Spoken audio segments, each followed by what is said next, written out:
रामकृष्ण हरी मंडळी, आपण पाहता लोकांच्या बातमी समितीचे मी राकेश सुरेंचे आपलं सर्वांचं स्वागत करतो. तर आपण आज आलेलो आहोत जिथे जगद्गुरू तुकाराम महाराजांच्या पालखीचा मुक्काम असतो, निवडुंग विठ्ठल मंदिर नानापेठ येथे.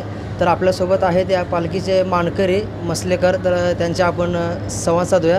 नमस्कार, काय सांगाल या सगळ्या सेवेबद्दल? रामकृष्ण हरी. आमची परंपरा वडिलोपार्जित आहे. जवळपास नारायण महाराजांनी ज्यावेळेस पालखी सोहळा चालू केला त्यावेळेसपासून आमच्या पूर्वजांना ह्या पालखी सेवेची पादुकाची सेवा केलेली आहे. ज्यावेळेस रस्ता नव्हता, महापूर असायचं, पाणी असायचं, एक महिना इकडं राहावं लागायचं, एवढ्या त्रास सहन करून आमच्या पूर्वजांनी जी सेवा केली तीच परंपरा आज आम्ही आजपर्यंत चालू हा मान तुम्हाला कसा मिळाला नेमका? म्हणजे हा मान त्या ज्या काळामध्ये आपल्या संप्रदायाला किंवा वारकरी संप्रदायाला मिरवणुकीला बंदी होती, त्या काळामध्ये आमच्या पूर्वजांना पादुका डोक्यावर घेऊन पोटात ठेवून रुमालाला बांधून वारी केली आणि त्यावेळेसपासून ही सुरुवात झाली आणि त्या काळाचा प्रसाद म्हणून ती आम्हाला परंपरा मिळालेली आहे. तुम्ही काय सांगाल या सगळ्या परंपरेबद्दल? आता पूर्वपराची चालत आलेली परंपरा आहे. आता हे नवीन जी पिढी आहे यांनी काही आणखीन खंडित होऊ दिली नाही. सर्व काही जर गावाली एकोप्याने 150 माणसं 200 माणसं येतात आणि आपल्या पदरच्या म्हणजे खर्चाने सेवा करतात त्याचे. एवढ्या वर्षापासून तुम्ही हे सगळे परंपरा चालवताय, हां, तुम्हाला काय बदल जाणवला आता किंवा आधी सुरुवातीला आणि आता? म्हणजे सुरुवातीला आता पहिला काळ कठीण होता, आता सगळ्या सुखसुविधा झाल्या आहेत, जास्त माणसं यायली आणि आता वरचीवर म्हणजे भक्तिमय वातावरण सुरू झालेले लोकांना. तुमच्याकडे कोणती जबाबदारी असते? आमच्याकडे जबाबदाऱ्या देऊन निघाल्यानंतर समजा पादुकाचा मान आम्हालाच असतो उचलून ठेवायचा त्या रथात आणि रथात रथाची सगळी देखभाल म्हणजे ज्यावेळेस घेतल्यात आमच्या ताब्यात तशी देखभाल जी असती तर ते वापस नेऊन वारी म्हणजे देऊला वापस ठेवूपर्यंत सगळी जबाबदारी आमच्याकडं. पुन्हा नंतर त्या चीजेमध्ये जबाबदारी असते खजिनावर म्हणून की जे आलेला आहे पैसा तो सगळा आम्ही असा मोजतो, बँकेत ते नेऊन टाकतो त्यांच्या ट्रस्टच्या नावानं. ही सर्व जबाबदारी ही आमची. पालखीची सगळी सेवा जी आहे 3 टाईम आरती, एकदा शेज आरती, संध्याकाळची आरती, ह्या सर्वोपरी आम्ही करतो सर्वांना. तुम्ही काय सांगा? रामकृष्ण हरी. ते पूर्व परंपरा जी चालत आलेली हे माझ्या वडिलाची मिराशी गा देवा, तुझी चरण सेवा साधावया, ह्या युक्तीप्रमाणे हे आम्ही जे पूर्वीपासून चालत आलेली सेवा आहे ही पुढं खंडित होऊ नये ह्या दृष्टिकोनातून बी वाटचाल करून पुढच्या पिढींना, तरुण मुलांना इकडं हे करून त्या सेवेची माहिती देऊन पुढं चालत राहावा यासाठी सांगत प्रयत्न करतो.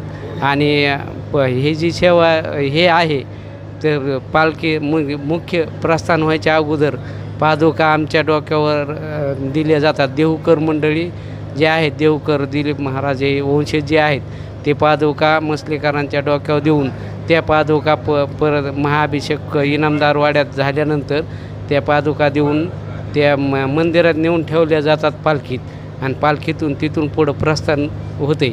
हे जे प्रस्थान पूर्वीची जी मुख्य ही सेवा आहे ती आमच्याकडे आणि झाल्यानंतर ह्या पादुका पालखीत ठेवल्यानंतर तिथून पुढं जे काय सेवा असेल पादुकावरली ते पान पोल सगळी व्यवस्थित करणं, दैनंदिन पूजेसाठी हजर राहणं आणि ती पूर्ण सेवाच आमच्याकडे. आणि तिथून पुढं येणारे जे देणगी आहे, गंगाजळीत आली असेल, पावती बुकाकडं असेल, हे सर्व जबाबदाऱ्या आर्थिक मसलेकाराकडे दिल्या जातात आणि त्यांच्या विश्वासाला आजपर्यंत आमच्या लोकांनी बी ताडा जाऊ दिला नाही. एवढी मोठी जबाबदारी आज.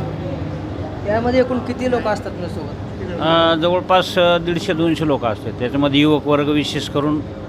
आता आमची ज्येष्ठांची संख्या कमी पण युवकांची संख्या जास्त आहे विशेष म्हणजे. आणि ह्याचं सगळ्यात मोठं फलित हेच आहे कारण आमचा सगळा युवक वर्ग याच्यामध्ये जोडलेला आहे. 150 लोकांमध्ये जबाबदारी कशी वाटप केली जाते? जेवारी आता फक्त हे ज्येष्ठ लोक आहेत आम्ही 10-5, आम्ही फक्त बसून सेवा करतो. पण खरी सेवा तरुण लोकांची आहे. दिवसभर पालखी सांभाळणे, रात्रभर पालखी सांभाळणे, आरती करणे आणि याच्यामुळं कुठंतरी परमार्थाला चालना मिळते. काही नाही, हीच आमची सेवा आहे, परंपरा चालत आलेली पूर्वपासून, पण ही आम्ही चालत राहिली पुढे ही सेवा आहे. ज्येष्ठाच्या मार्गदर्शनाखाली जे आम्ही जे तरुण मंडळ काम करतो ते सगळं मार्गदर्शन ज्येष्ठाचं आहे. त्या तिसऱ्या पिढीची व्यवस्था जी आम्ही करतो ते सगळे यांच्या मार्गदर्शनाखाली करतो. ही ज्यांची जबाबदारी ती आमच्यावर थोडी थोडी टाकत चाललेली. पुढं आम्हाला काय करावं ह्याचं मार्गदर्शन त्यांच्याकडून शिकत आहोत आम्ही. त्यांची जी जबाबदारी थोडी थोडी आम्ही स्वीकारत आहोत. जशी त्यांनी जबाबदारी सांभाळली तशी आम्ही पुढंही सांभाळीत जाऊ आणि सेवा व्यवस्थितरित्या पार पाडत जाऊ, ईश्वर चरणी प्रार्थना करतो. जी जबाबदारी आहे गंगा मसलेकरकडे ती पूर्णपणे आमचे वडिलोपार्जित जे आहेत ते पूर्ण व्यवस्थितपणे सांभाळत आहेत आणि त्यांच्यासोबत युवकांचा पण समावेश आहे. सगळेजण देहूच्या पालखीची खूप चांगली सेवा करत आहेत.